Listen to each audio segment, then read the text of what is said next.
Hello everyone, and welcome to the second chapter of this course, where we'll be talking about the King's Indian structure.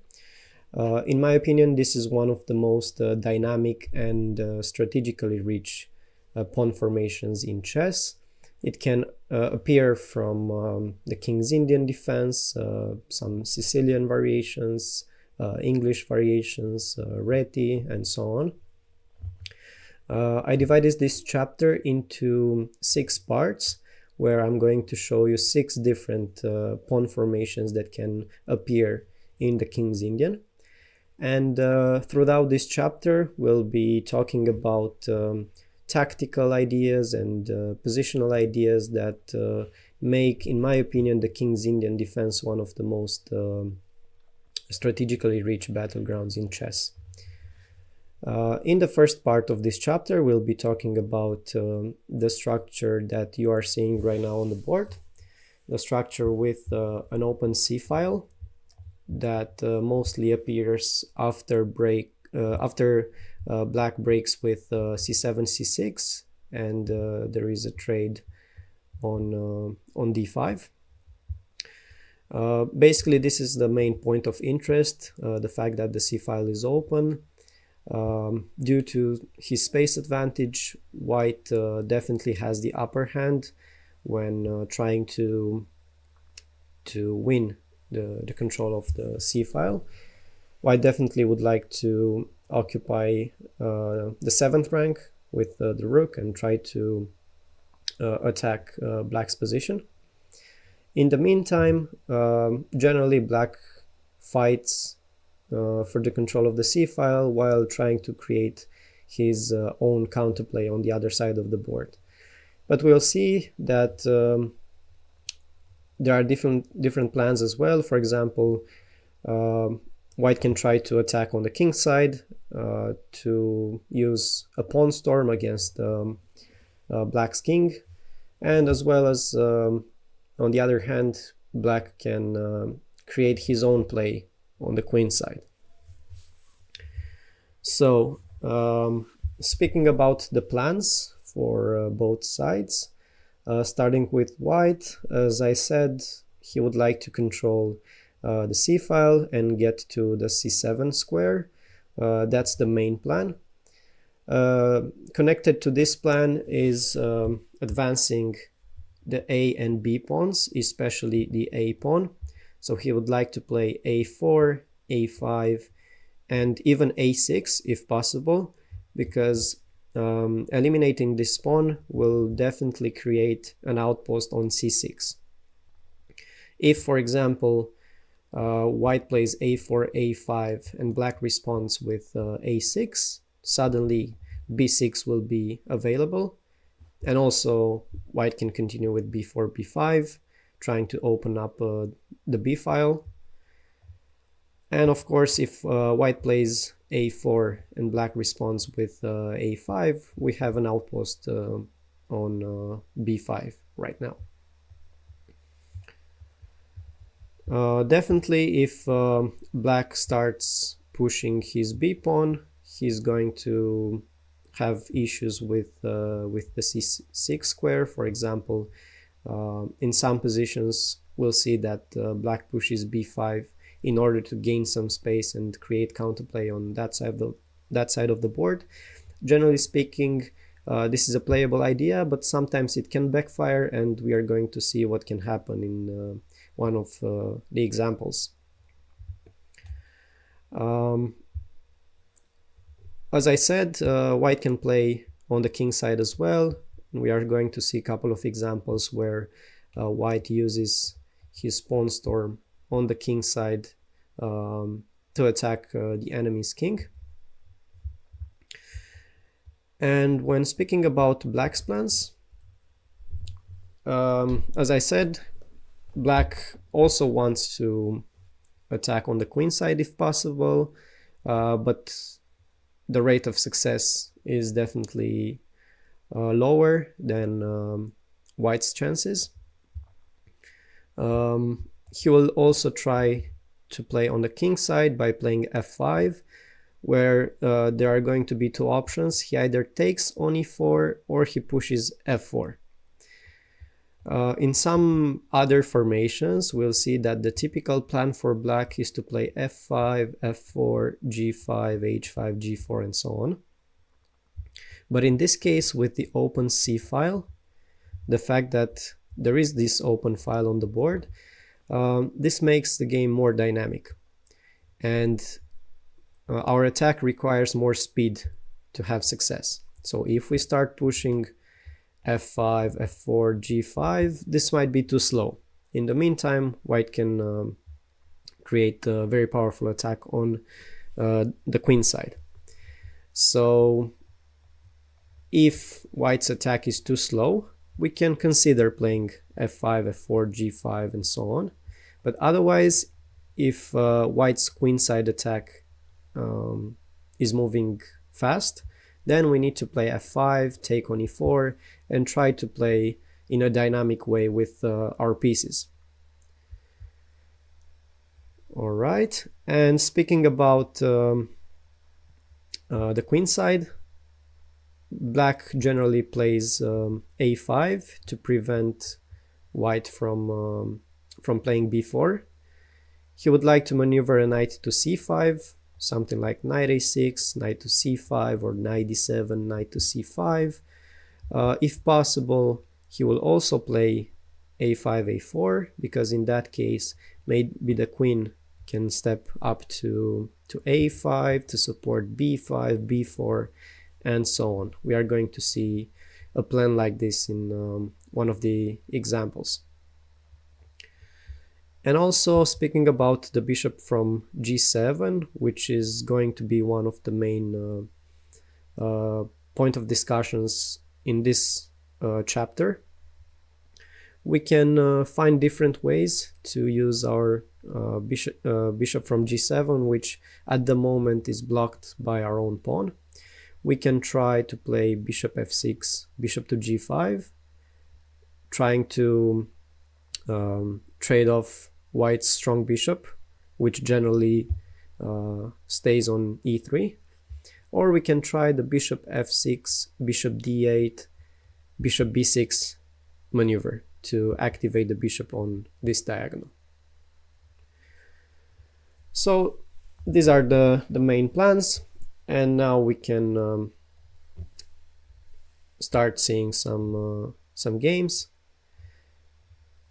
We'll begin from the white side, and in the first game we'll be covering a game that I played from the black side, and I managed to get a very painful defeat, and then I understood how important it is to control the c file as black. So we have a fianchetto variation from the King's Indian defense. Knight f3, knight c6, short castle, and a6. This is one of the setups that I use against the fianchetto variation. My opponent played bishop to f4, which was quite trendy at that moment. Rook to b8, rook to c1. So basically, black's idea is to prepare the b5 push, which definitely at the moment after the move rook c1, this is not available because of the knight from c6. White will basically take on b5, a b5, knight b5, and the knight is falling. I played h6. I was still in preparation, but after this move, knight to d5, I was out of book. And the plan that I used was more or less okay, but I think I had better ideas. So in the game I played e6, and apparently a move like g5 is quite interesting in this position.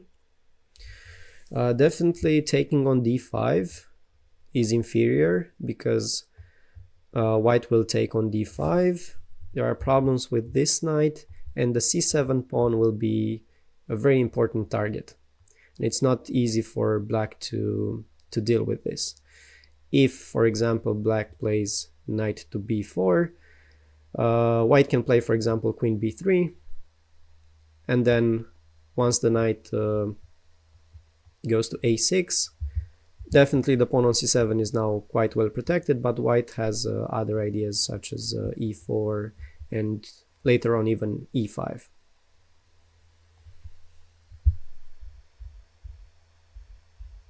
Going back to the game, so I played the move e6, which was okay. My opponent took on f6, queen takes f6, d5, and now I played e5, which is a good move.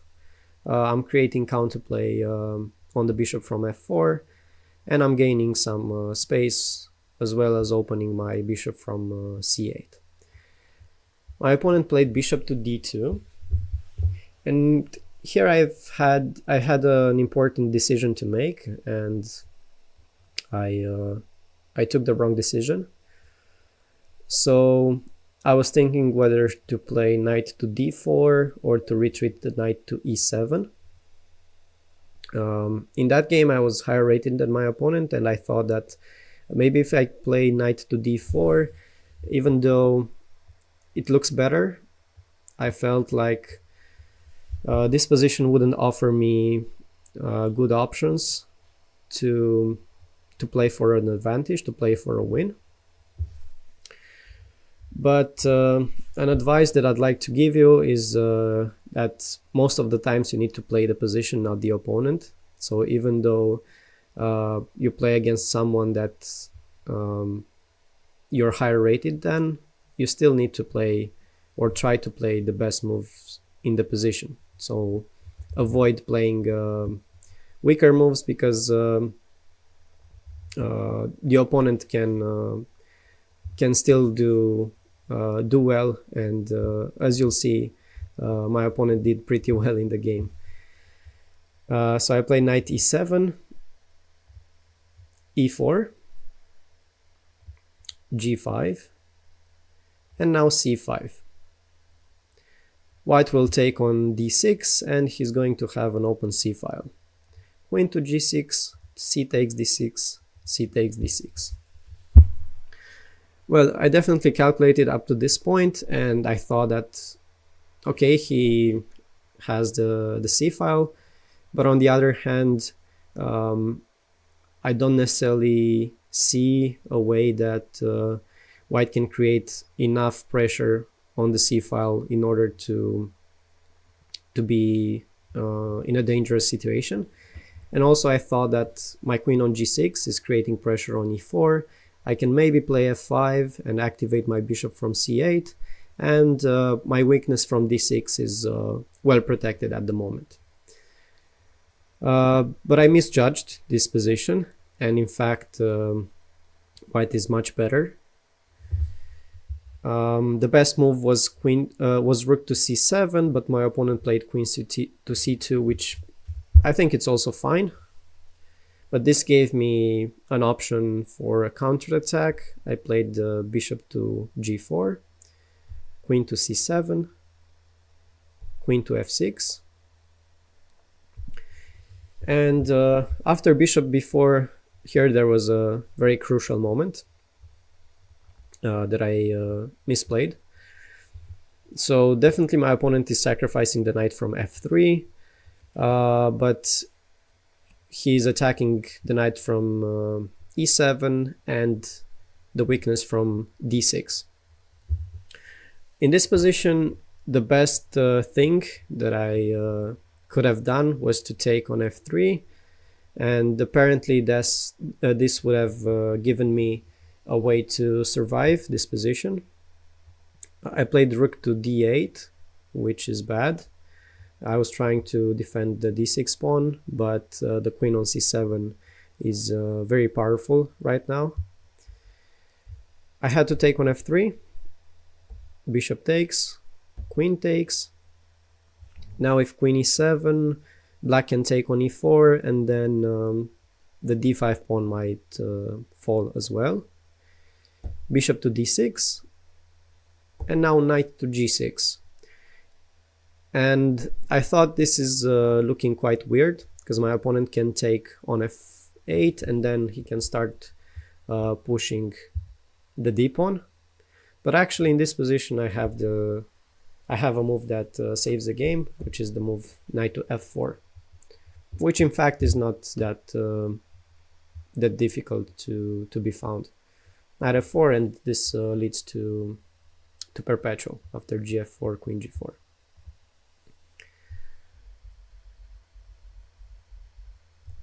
Rook to d8, knight d2, very important, rook d7, queen a5, bishop e2, rook e1, bishop h5, and now rook to c7.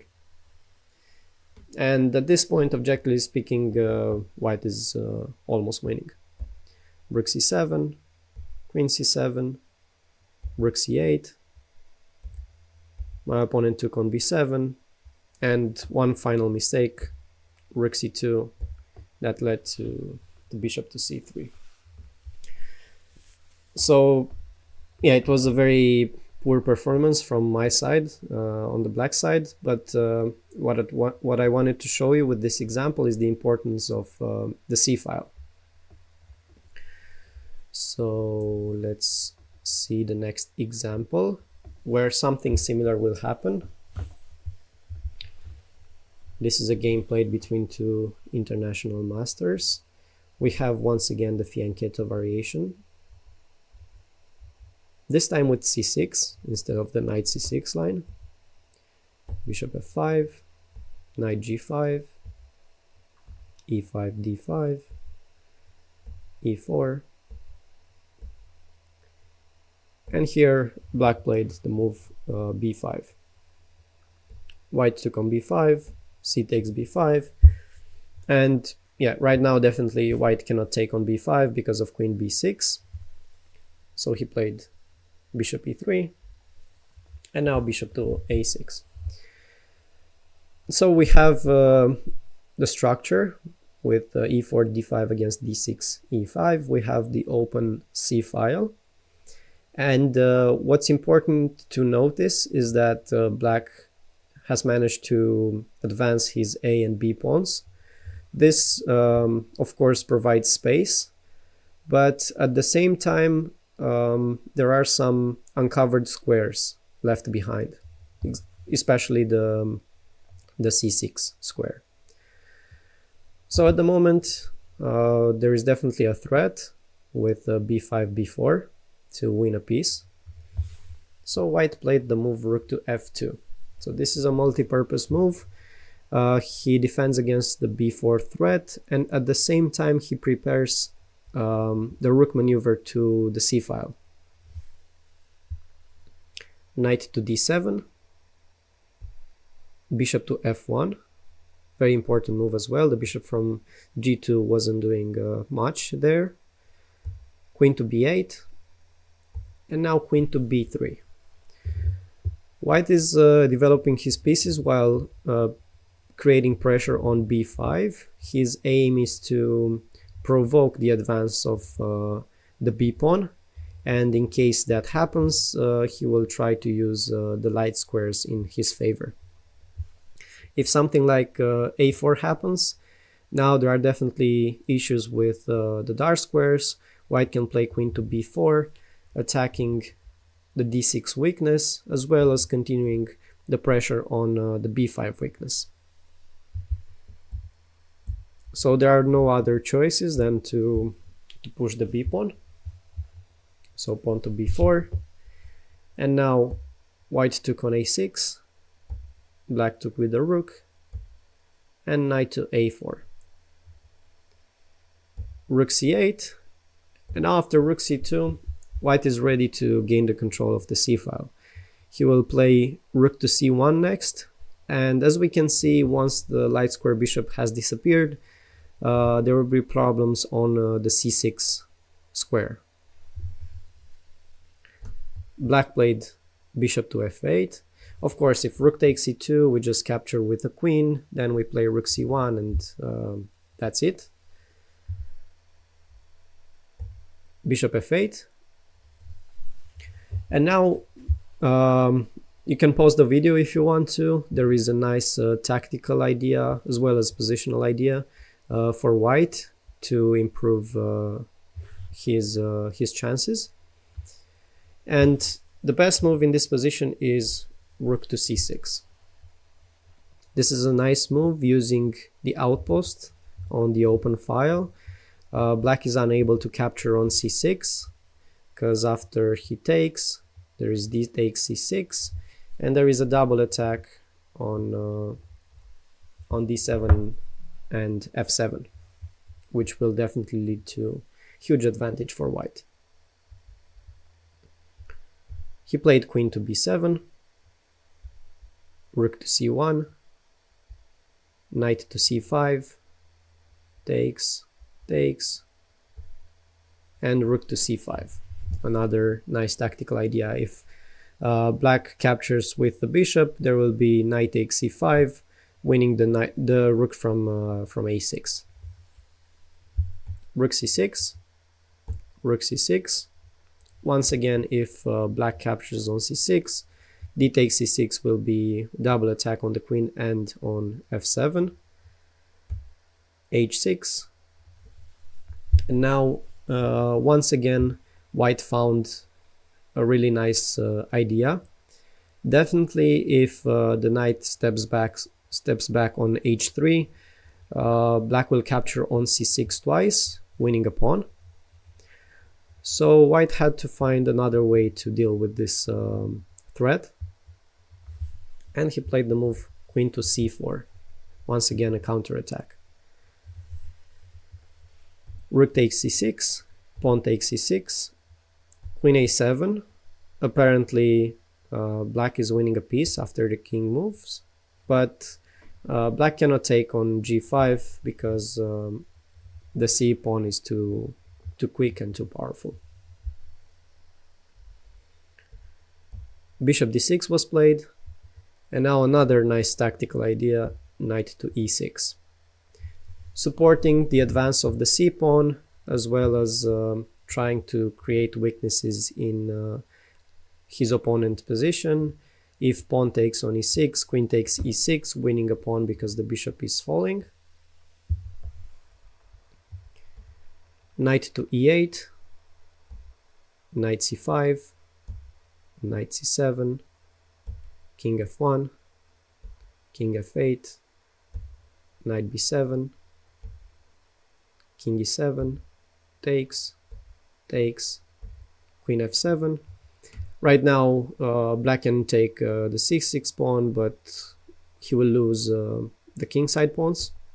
Queen a6, king g1, queen a7, king g2. He took on c6, takes on g6, and this game is just over. King b5, queen d6, queen b7, b3, and black just resigned.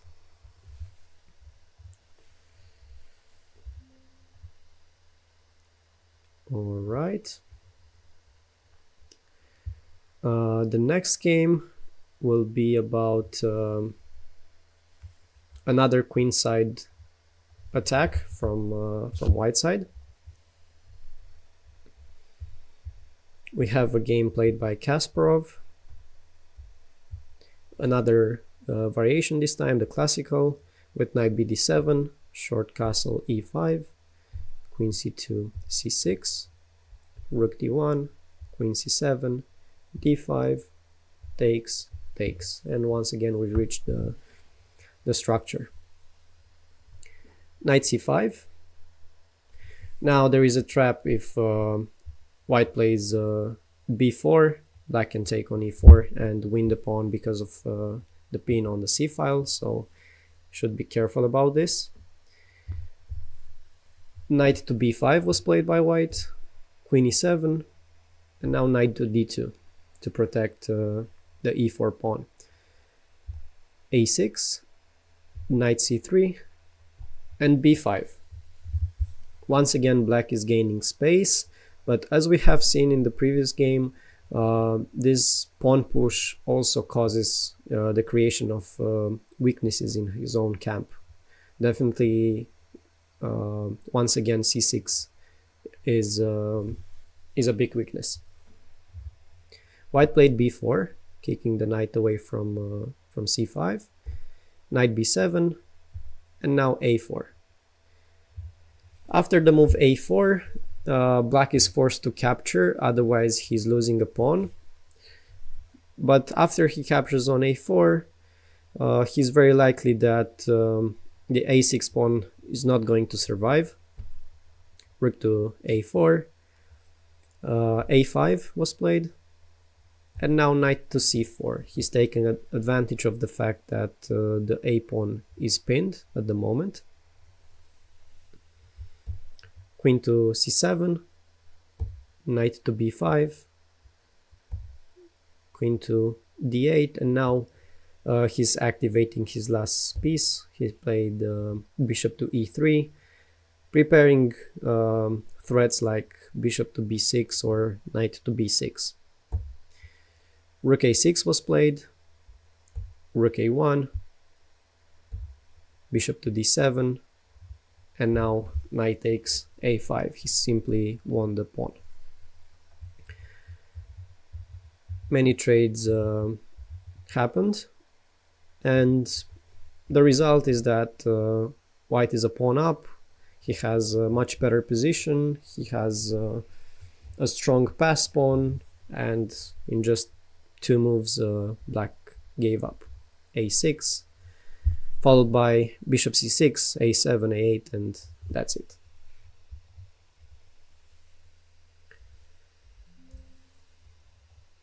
Another game by Kasparov, and this time we are going to see the endgame prospects that white has on the queen side.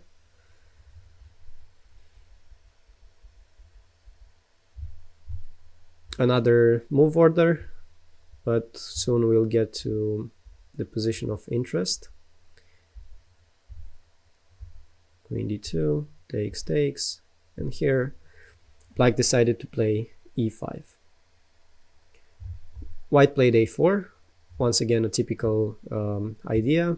If black decides to play a5, now we have a nice square for our knight on b5, creating pressure on d6 and controlling c7.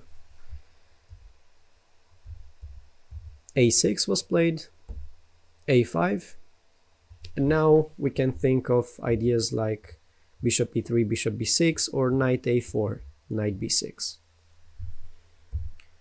Bishop to d7, knight to a4, and black had to give up his bishop, rook takes, rook to c8. So right now white will try to once again fight for the c-file, trying to infiltrate on c7, and the way the game continued, it led to massive trades of pieces, which definitely gives hope for black, hopes of survival. But even though it seems like black might have chances to survive, actually it turns out that white is much better in this position. The pawns on b7 and a6 are fixed, and white is just going to maneuver his bishop and pick up those pawns and just win the endgame. h6, bishop to e3, knight to d7, b4, restricting the knight, king h7, king f1, g5, king e2, king g6, and now bishop a4, knight f6, king d3, bishop f8, and the other bishop joins the queenside attack too. Bishop e7, and now bishop to c6. A very nice tactical idea. If black captures on c6, pawn takes c6, where the c pawn is very quick and black needs to give up his knight to prevent promotion, for example with knight e8.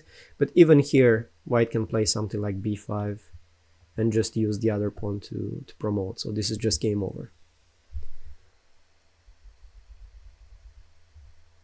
g4, and yeah, this is easily winning for white. b5, a6, and that's it. All right. And the next two games will feature two games of mine against two very strong players.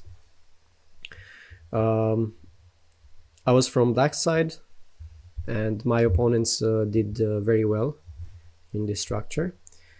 And we'll see how white can play on both sides of the board, so he can create a nice attack on the king side, as well as dealing with the queen side as well.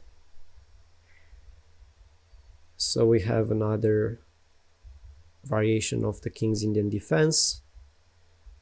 h4, queen c2, c6, h5, takes, queen a5, h6, bishop h8, and f3. So far, this position has happened in different games, even against between grandmasters. But here I forgot my preparation, and one small mistake led to an inferior position. It turns out I had to play knight to h5 with ideas such as knight g3 and prepare f5. But I played the natural bishop d7 move, which I thought it's okay, but it turns out that white will get a nice activity on the queen side because of this. Rook b1, knight a4, bishop to d3, rook c8, and knight e2. He has managed to defend the knight from c3.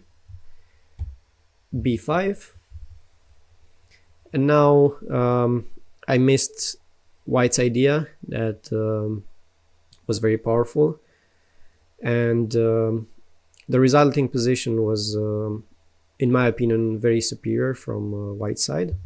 He played the move b4, and I thought this move is not good when I was thinking about the position, because the c3 knight becomes weak, and I might have ideas to counterattack after I move the queen away and I play a5. But actually, it's not that easy. So I dropped the queen back to d8. My opponent played queen to d2, and now I cannot really play a5 because my b5 pawn is falling. So I took on c3 and I played a6. And here my opponent played the move g4, which is another strong move, restricting the knight from f6. Now I cannot go knight h5 anymore. And as you can see, my bishop from h8 is very passive. It's completely out of the game. And white has very easy play in this position. He's gonna play king f2, and his king is completely safe. I played knight d7. I was trying to maneuver my pieces around. If I managed to play knight b6 and knight c4 in time, then I might have some good chances to turn the table around. But here my opponent reacted very well with the move a4. So once again, keep in mind that whenever black plays the move b7, b5 in this structure, you have the option of playing a4 to damage the pawn structure and try to win the weakness from a6 afterwards. Pawn takes on a4, knight takes a4, bishop to f6, and now rook a1. He's definitely preparing his pieces to attack a6. Queen c7, knight b2, a5, rook c1, queen b7, and knight to c4. and this position is winning for white.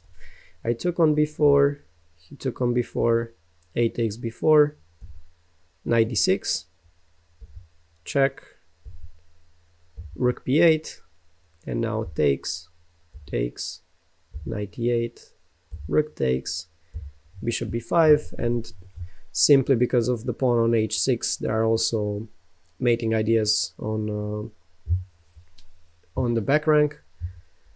Rook to d8, he took on d7, rook d7, after g5 I resigned because he's about to trap my bishop with king h3. He's also about to checkmate with rook c8, and if I try to prevent both ideas, for example with f6, he's just gonna check and play rook h8, and that's it. All right.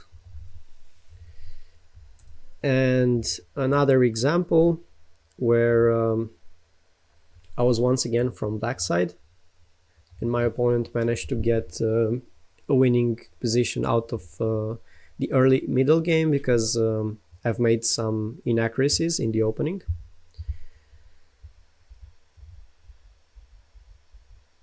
h3, bishop e3, e5, d5, knight a6, g4, knight c5, f3, this was all opening theory, c6, knight e2, takes. Once again we have the structure. Right now we have a knight on c5, which is protected by the pawn from a5 that prevents the move b2, b4.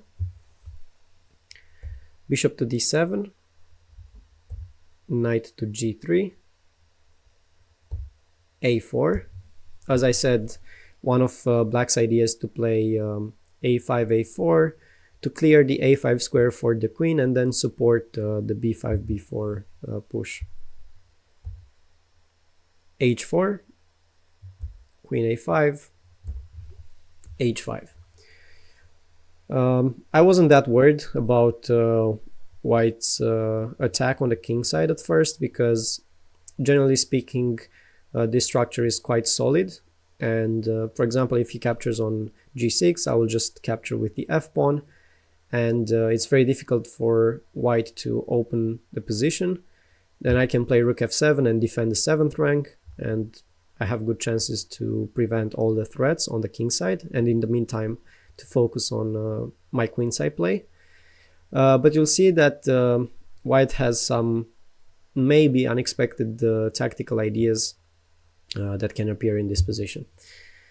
First I played the move a3, which I felt pretty confident about. I expected white's reply, but I didn't think that it is that powerful. So maybe you can stop the video and try to find the best move for white, which is in fact the move b4. So he's temporarily sacrificing a pawn, but he's trying to maintain a closed file on the a file. I'm forced to capture. He plays rook b1, queen goes back to a5, and now he gains time to attack on the king side. He played the move h6, bishop f8, bishop h8, and now once again you can pause the video and try to find the best move for white in this position. And here the best move for white is knight to f5. It's a very nice tactical idea. He's threatening simply mate in 1. He's also attacking the d6 pawn. And if I capture on f5, he simply captures on c5 with the mate threat on g5, as well as attacking the weakness from d6. This is basically game over for black. So I had to capture with the bishop. My opponent took. I played rook c8, and now knight to b5. So I'm currently up a pawn as black, but actually the position is terrible because of the dark square bishop from h8 that is not doing anything at the moment. There are weaknesses on d6 and b7, and white is about to activate all of his pieces. Knight e8, fg6. Now I have to recapture with the f pawn, and white can play bishop h3 to take advantage of the h3 c8 diagonal. Rook b8, queen a5, rook a5, bishop c5, dc5, d6, and already this position is winning for white. Somehow I managed to survive this game after more than 100 moves, but I was suffering the entire game. You can check the rest of the game on your own. But basically what I wanted to show you is that white has kingside attacking ideas too, so not only queenside ideas. Alright, and now let's switch sides and discuss about things that black can do. And once again we'll begin with the game that I played as black in my last World Junior Championships. We have once again the h3 bishop e3 line. I played e5, a5. Pretty similar approach as in the previous game. c6, takes, takes, bishop d7, bishop e2, knight c5, h4, and now once again the move a4. I'm preparing queen a5, followed by b5 and b4. By the way, as you can see, white didn't take on c5, even though this would create a pass pawn, a protected pass pawn on d5. In most cases, white is not going to give up his strong bishop for the knight on c5 only to damage the pawn structure, because the resulting position will feature many weaknesses on dark squares in white's position. And we are going to see a couple of examples of how black can take advantage of these weaknesses. Also here, a way to fight against the d5 pass pawn is to simply maneuver the knight to d6. So h4, a4, f3, and now queen a5. There is a threat of a3 right now, so white played queen to d2, rook to c8, and here my opponent played the move rook to b1, which felt a little bit strange. I think that rook c1 is more natural because he's protecting black's main target at the moment, which is the knight from c3. I still played b5, h5, b4, knight to d1. And at this moment, I chose to play the move bishop to b5, which I think it's a good decision, because by eliminating the bishop from e2, even though that's considered the worst bishop, it will actually create weaknesses on d3, c4, weaknesses that I can access later on with my pieces. For example, the knight on d3, or maybe I can maneuver the knight around to b6 and c4. So we traded off. My opponent offered the queen's trade, but the best thing that black can do in this position is to keep the queens on the board. Queen to b7. And Here my opponent made another mistake. He played the move rook to c1. But even if he would try to, let's say, continue his attack on the king side with, for example, g5, I can simply move the knight away, try to go to b6, and once again, I would like to get to c4 later on. My opponent cannot do much on the king side. If h takes g6, I can even recapture with the h pawn right now. And for example, after a move like queen h2, there is basically no threat, because queen h7 is simply met by king to f8. So this is another advantage of having the bishop on g7. It protects the king side very well against white's attack. And also this time, if my opponent plays h6, I can play bishop to f8, and my bishop is happier this time, instead of going to h8. So he played rook c1, and at this point there is a strong move that black has, and you can try to find it on your own. You can maybe pause the video. The best move for black is the move a3, which maybe at the first glance it might just block the queen side, I mean the A and B files, which we normally would like to open. But the fact that b3 is not possible in this position makes the a3 move very strong. The reason b3 is not possible in this position is because of knight takes to b3, and the a pawn will be very, very strong. So my opponent took on c5, I took on b2, queen b2, rook c5, rook c5, pawn c5, and the resulting position is definitely superior for black, because now I have a passed pawn on the c file that can be pushed to c6 later on.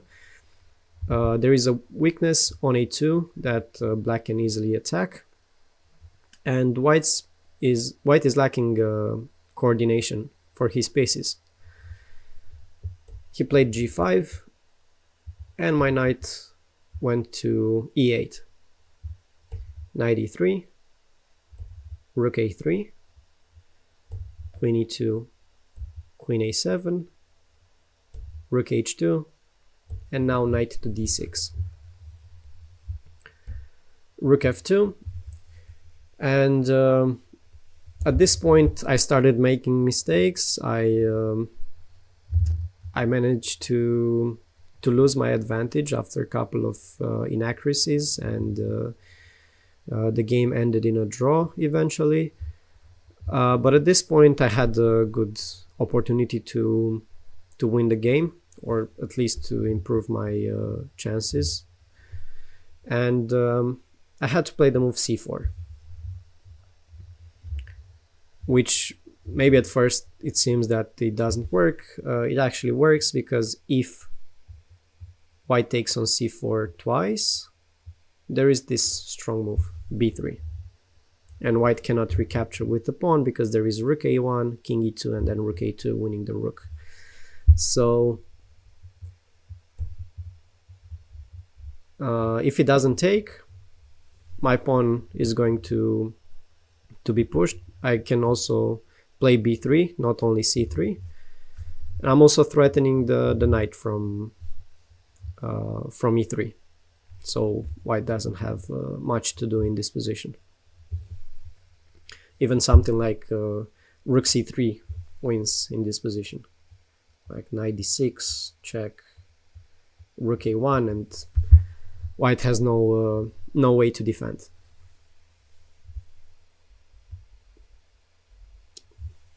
All right, now let's see another game.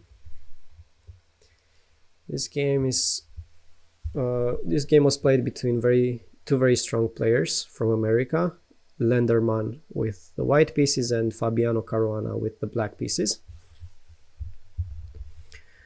And once again, this game will feature a queenside attack from black side.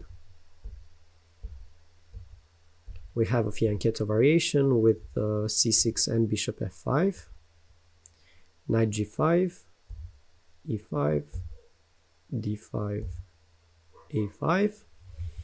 This a5 move is very typical in the King's Indian, and we are going to see this move a lot. It has multi-purposes.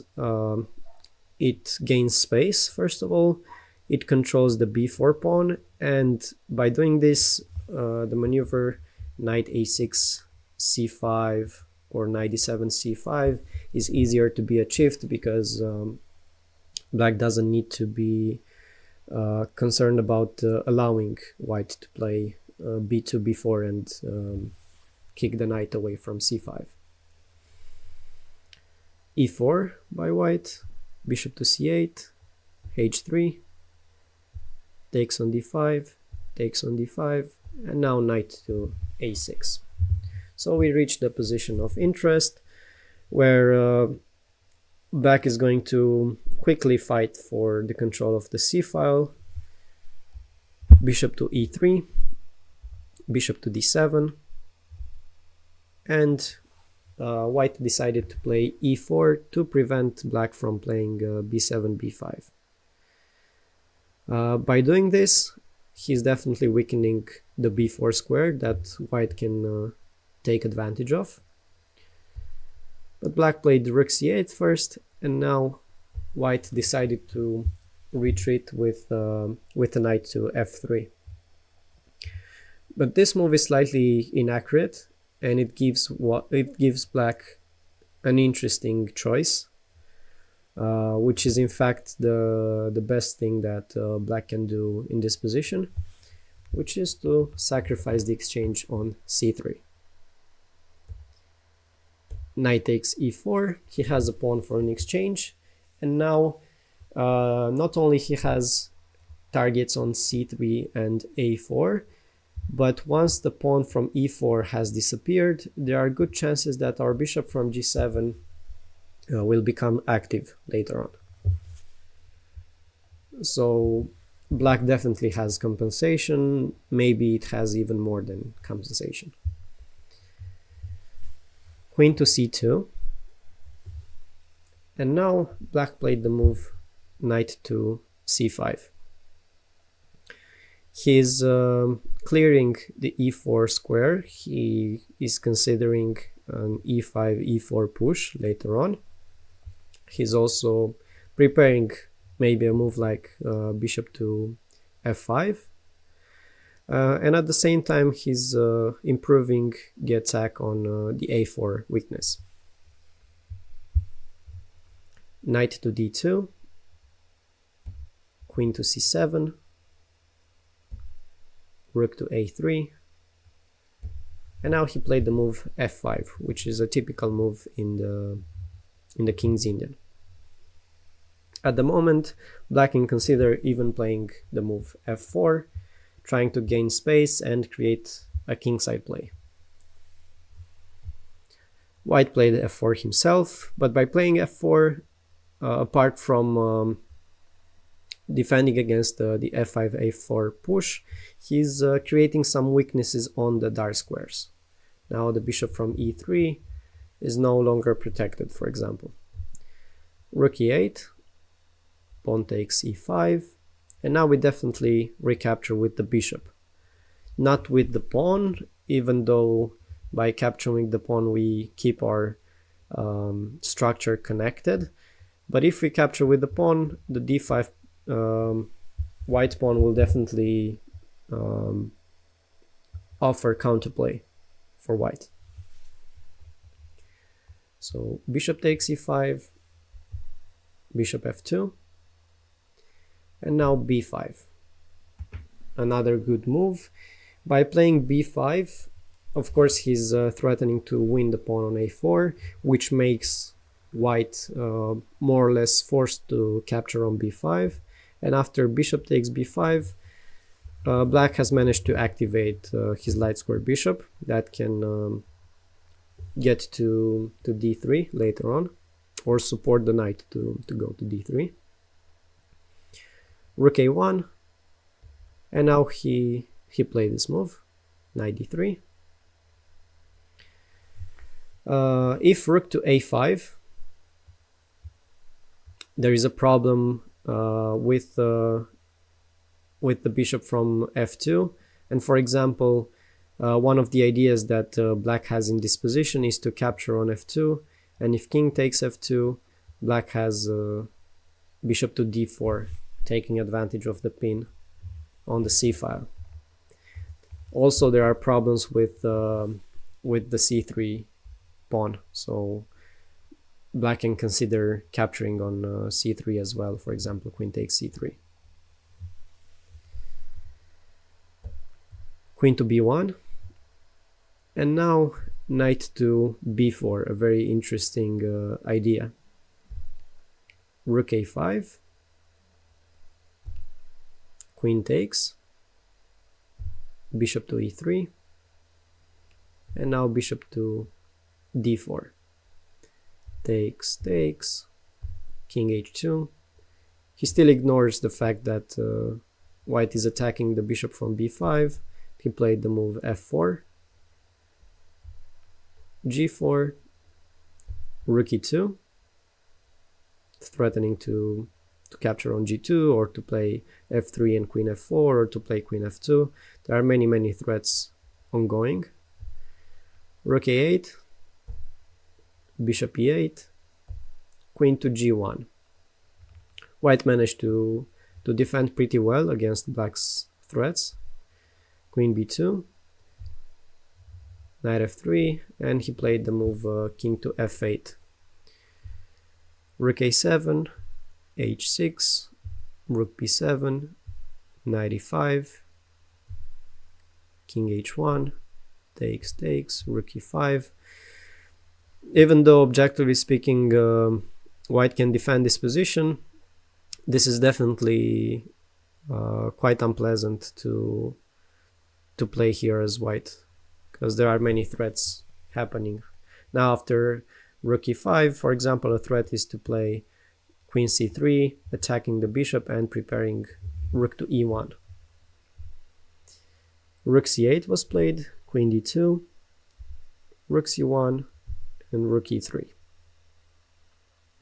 Rook f1, and now the knight joins the attack on the king side as well.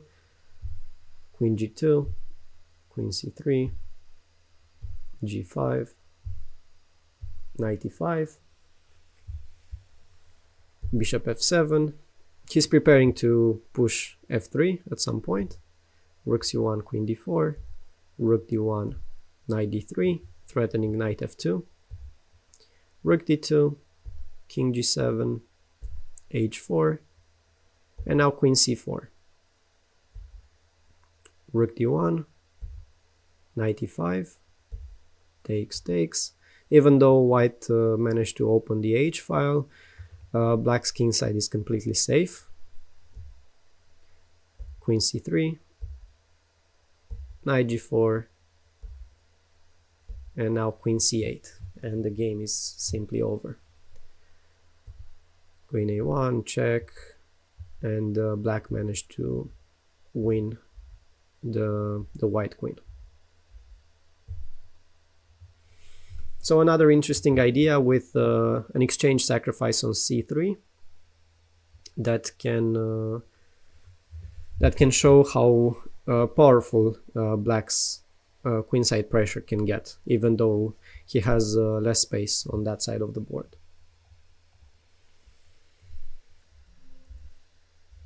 Okay, the next example is going to be a very short one, featuring a game played by Kasparov with a different approach, but that's because white misplayed the opening phase.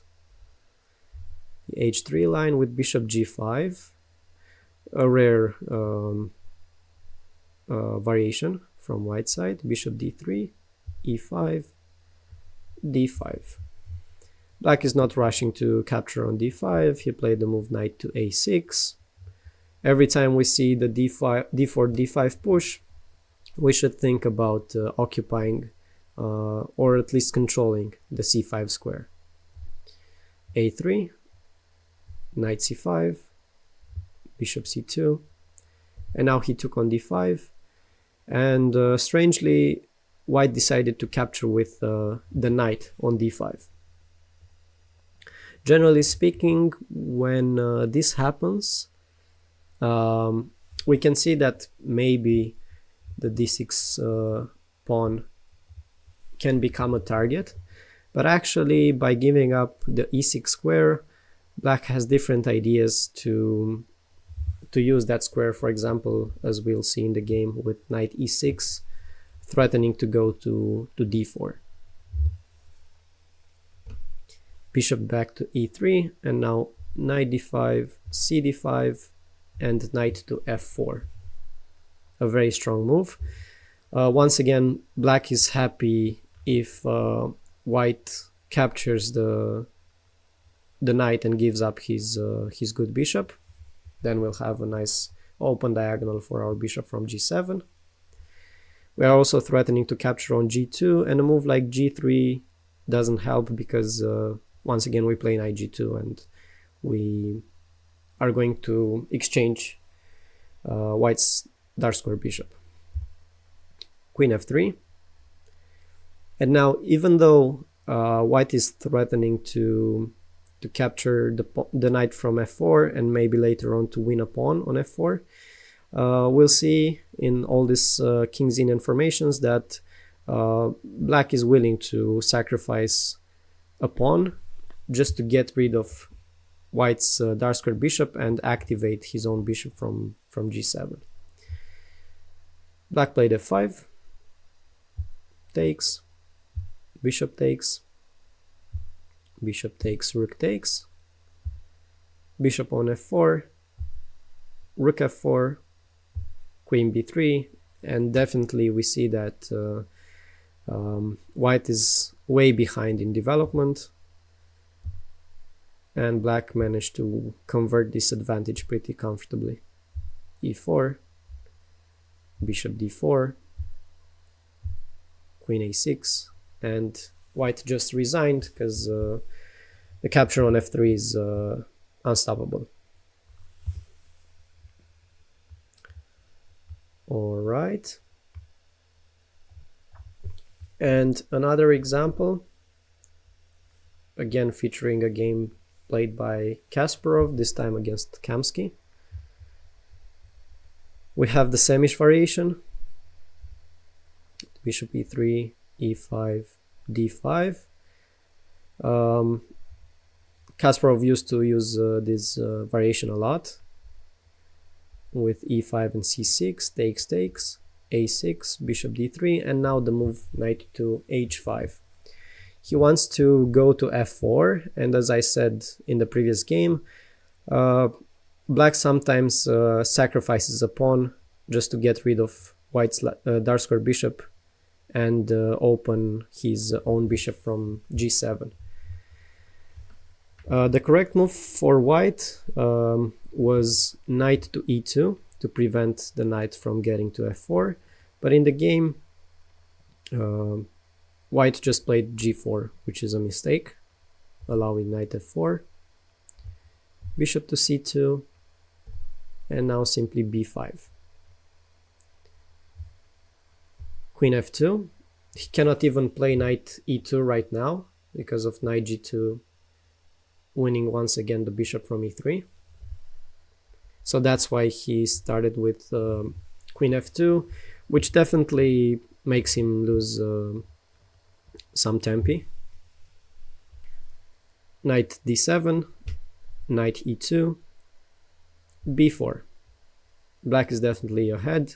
He starts his pressure on the queen side. Knight a4, and now a5.